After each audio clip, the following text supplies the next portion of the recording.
आज हम जानेंगे कि किस तरह से अंग्रेज़ों ने हमारे ऊपर राज किया और हमने किस तरह से उसको बर्दाश्त किया, उसका सामना किया, किस किस तरह से विरोध किया, विद्रोह किया। हमारे देश पर अंग्रेज़ों ने लगभग 200 वर्षों तक राज किया। कह सकते हैं कि 200 वर्ष तक हमारे देश के लोग उनके गुलाम रहे। अंग्रेज़ों का शासन 1757 से 1947 तक रहा। इसकी शुरुआत हुई ईस्ट इंडिया कंपनी के बनने से। सन 1600 में ईस्ट इंडिया कंपनी ब्रिटेन में बनी थी और 1608 में इंग्लैंड से ईस्ट इंडिया कंपनी के पहले जहाज से अंग्रेज भारत के गुजरात में सूरत बंदरगाह पर व्यापार करने के उद्देश्य से आए थे। 1612 में मुगल बादशाह जहांगीर ने इन्हें व्यापार करने की, बिजनेस करने की अनुमति, परमिशन दे दी थी।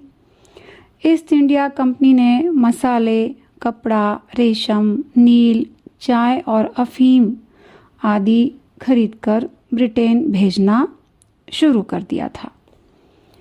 पहले अंग्रेज केवल व्यापारी थे, लेकिन धीरे धीरे उन्होंने भारत में किले और सेनाएं बनानी शुरू कर दी थी। पहले तो भारत के जो राजा थे उन्होंने इन्हें बंदरगाहों के किनारे पर रहने के लिए किले या महल बनाने की अनुमति दी थी, लेकिन फिर इन्होंने धीरे धीरे पूरे देश में फैलना शुरू कर दिया था। उन्होंने भारत में रहने वाले मुगल शासकों और भारतीय रियासतों की आपसी छोटी छोटी लड़ाइयों का फ़ायदा उठाना शुरू कर दिया और देश में फैलना शुरू कर दिया। कोई बाहर वाला कैसे हमारी कमजोरी का फ़ायदा उठाता है, ये सिखाते हैं हमें अंग्रेज। अंग्रेज भारत में व्यापार कर रहे थे और बंगाल में अपने व्यापारिक अधिकारों को बढ़ाना चाहते थे और टैक्स भी देना नहीं चाहते थे।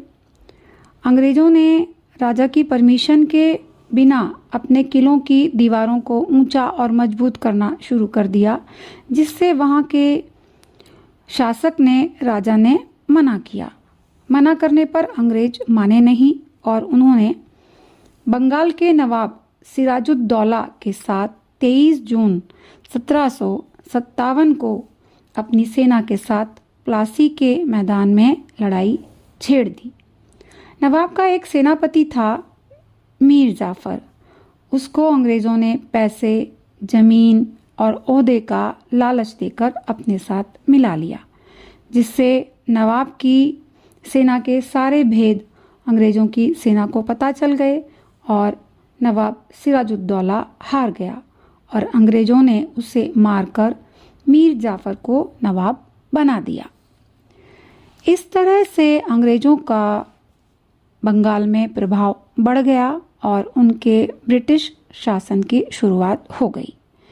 मीर जाफर को उन्होंने नवाब तो बना दिया, लेकिन मीर जाफर अंग्रेज़ों के अनुसार ही शासन करता था, क्योंकि अंग्रेज़ों ने उसे लालच दे रखा था और उस लालच में मीर जाफर भूल गया था कि मैं अपने देशवासियों के साथ कितना बड़ा धोखा, गद्दारी कर रहा हूँ। इस धोखे के कारण हमारे देश के लोग 200 वर्ष तक गुलाम रहे। मीर जाफर के बाद मीर कासिम नवाब बना, जो पहले तो अंग्रेज़ों का समर्थक था, लेकिन बाद में अंग्रेज़ों की कंपनी की मनमानी चलने के कारण अब वो भी अंग्रेज़ों के खिलाफ हो गया था। 22 अक्टूबर 1764 को ईस्ट इंडिया कंपनी और भारत के 3 बड़े शासकों मीर कासिम बंगाल के, शुजा-उद-दौला अवध के और शाह आलम द्वितीय मुगल सम्राट नवाब के बीच बक्सर में लड़ाई हुई, लेकिन तीनों नवाब हार गए और अंग्रेज जीत गए। अब धीरे धीरे अंग्रेजों का राज बढ़ने लगा। उन्होंने हमारे देश के किसानों पर कृषि कर, फार्मिंग टैक्स बढ़ा दिए। किसानों से जबरदस्ती कर वसूलने लगे, उनकी जमीनें छीन ली, भारत के उद्योग धंधों को समाप्त कर दिया। जब अंग्रेजों का अत्याचार बहुत बढ़ गया, तब ऐसे में लोगों के मन में अंग्रेजों के खिलाफ गुस्सा भर गया और आज़ादी की इच्छा जाग गई। अब भारतीयों को लगने लगा कि हमें किसी भी तरह आज़ादी पानी ही है। 29 मार्च 1857 में उत्तर प्रदेश मेरठ भारतीय सिपाहियों ने, जो अंग्रेजी सेना में काम करते थे, उन्होंने विद्रोह शुरू किया। सबसे पहला विद्रोह किया मंगल पांडे ने। विद्रोह कैसे शुरू हुआ?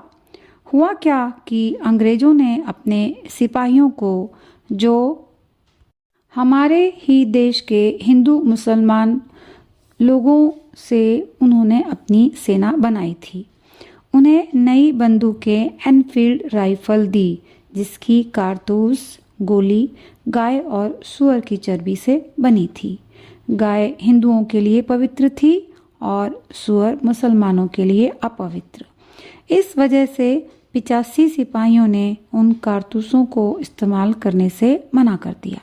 जब उन्होंने मना कर दिया तो अंग्रेजों ने उन्हें गिरफ्तार करके कड़ी सजा दे दी। लेकिन बहुत से सिपाही बच भी गए और जो सिपाही बच गए थे उन्होंने विद्रोह कर दिया और वो बाकी सब सिपाही मेरठ से दिल्ली पहुंच गए और बहादुर शाह जफर, जो दिल्ली का शासक था, उसको उन्होंने अपना नेता घोषित कर दिया। अब ये विद्रोह पूरे देश में फैल गया। अंग्रेजों ने 1858 तक इस विद्रोह को दबाया और बहादुर शाह जफर को गिरफ्तार करके बर्मा, रंगून भेज दिया और पूरे देश पर अपना शासन राज करने लगे। उसके बाद 28 दिसंबर 1885 में आईएनसी, इंडियन नेशनल कांग्रेस, भारतीय राष्ट्रीय कांग्रेस की स्थापना हुई। ये भारत के स्वतंत्रता आंदोलन का एक महत्वपूर्ण संगठन बना, जिससे सभी भारतीय नेता और अन्य लोग एक संगठन के द्वारा एकजुट होकर अंग्रेजों को भगाने के लिए प्लानिंग कर सकें, योजना बना सकें। अभी कहानी खत्म नहीं हुई है, इसके आगे का भाग हम भाग 2 में सुनेंगे। भारत माता की जय, इंकलाब जिंदाबाद, जय हिंद।